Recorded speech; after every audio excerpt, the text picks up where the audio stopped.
Bonsoir à tous. Ce soir, on reprend sur notre petite vidéo d'horreur. Avant de commencer, n'oubliez pas de vous abonner et de laisser un pouce bleu. Et de faire un petit commentaire pour me dire ce que vous en pensez, bien sûr. Ce soir, on retourne dans les chroniques étranges. Exactement, les fantômes du passé, la partie 4. Genièvre ne put passer à autre chose durant pensait à autre chose durant toute la journée. Elle tenta d'interroger Louis à plusieurs reprises, mais l'enfant reste silencieux. Parfois, elle sentait son regard peser sur elle, comme s'il voulait dire quelque chose, mais qu'il n'osait pas. Elle insista, le pressa, lui assura qu'il ne risquait rien, mais il ne contenta de secouer la tête et de dire: si je parle, il sera en colère. Le soir venu, elle tenta de se raisonner. C'était son imagination d'enfant, ou alors une peur née des histoires racontées par les domestiques. Elle devait rester rationnelle. Alors, elle s'assit devant sa coiffeuse, brossa lentement ses cheveux, et tenta d'effacer cette inquiétude qui la rongeait depuis des jours. Le silence du manoir était pesant, mais elle s'y était habituée. Bientôt, tout rentra dans l'ordre. Elle souffla sur la chandelle et se coucha. Puis au moment où elle ferma les yeux, un bruit retentit. Un bruit qu'elle n'avait jamais entendu avant. Un son différent des grincements. Une course. Des pas précipités dans le couloir, juste devant la porte. Elle se redressa brusquement, juste devant sa porte. Elle se redresse... Oh là. Pardon, je me suis trompée de phrase.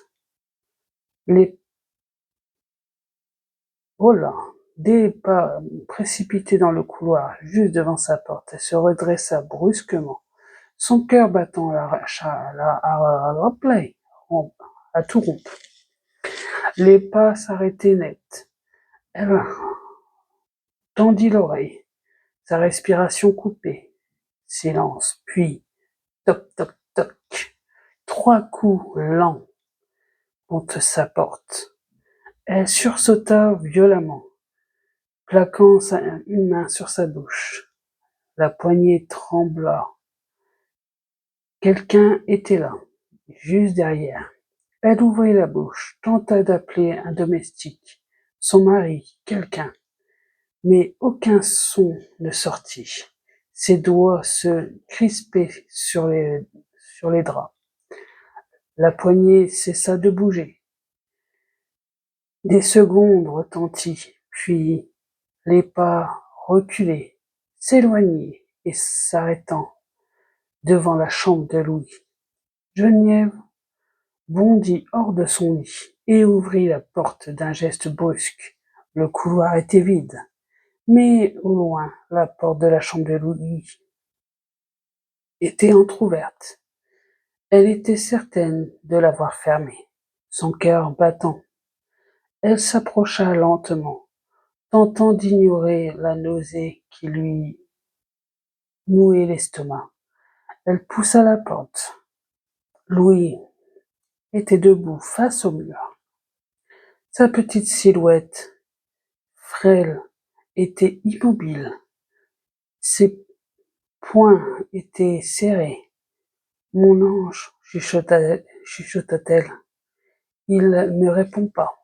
Geneviève s'avança, posa une main sur son épaule. L'enfant tremblait, remplit, et reprit. Louis, elle reprit, pardon. Louis, qu'est-ce que tu fais? Il tourna lentement la tête vers elle, et dans un souffle à peine audible, il répond. Il était là. Un frisson glacial lui remonta l'échine.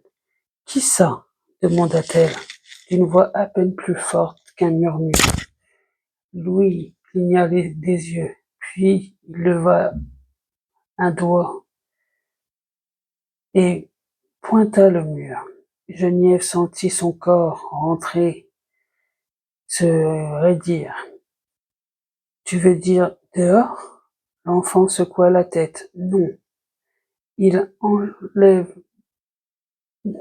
difficilement sa salive, puis il souffla derrière le mur. Geneviève se plia. Son regard suivit lentement la direction que pointait son fils, le mur, juste derrière l'armoire. Le goût métallique envahit sa bouche. Elle ouvrit la bouche, mais aucun son s'en sortit.